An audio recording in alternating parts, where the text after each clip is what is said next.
this morning, we are focusing on families. As we all know, the holiday season can be tense, it can be stressful. So let's talk about helping our kids navigate conflict during this time. Joining us now is expert Dion Lassiter. Chad, thank you so much for being with us. Good morning. Thank you for having me. Okay, when we're talking about kids navigating conflict, we know tempers are short during the holiday season. People are stressed out. Fuses run short. How do we help our kids through this time? And we're talking about young kids, teenagers, older kids as well.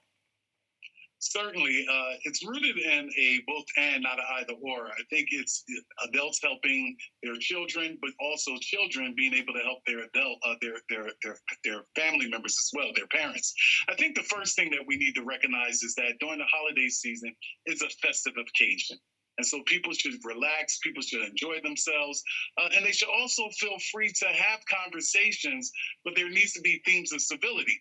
I think parents have to fundamentally understand on the college level that their youngsters are coming back home, they're idealistic, they may have been reading several books throughout the semester, and the ideology that may have been part of the home may different. We have to recognize that young people and all people are cultural carriers with certain beliefs, with certain cultural norms, and they may actually evolve over time. And so families have to recognize that maybe the young person left the home where maybe they were part and partial of, a family that may have been a Republican family, a Democrat family. They may have conversations around Anglo-conformity, Americanization, acculturation, and the young person may come back home with more liberal leaning vantage points and viewpoints as well. That is a great point, and you really have to compromise and meet in the middle. I know we talk about don't bring up politics during the holiday over the Christmas meal, but when it comes to your kids, it's a little different. You mentioned these internal check-ins for families to do with their children. Yeah, well, when we talk about families as cultural carriers, I think that the first thing, whether it's middle school, high school, whether it's college, families should be asking young people, how are you coming along? How are your studies? They should really start with some joining questions to make sure that young people are not being bullied because of a particular racial category or because of LGBTQ plus status. I think we should make sure that they're doing okay. Do you feel comfortable? Do you feel safe on your college campus? Do you feel safe in your classroom? Is there a trusted person that you can go to when you're feeling kind of challenged? And I think that that's one thing to really do. I think also, let's get back to the point of playing those games that brought us so much excitement for those of us who can remember Uno, Monopoly, Scrabble, Tribon, Yahtzee.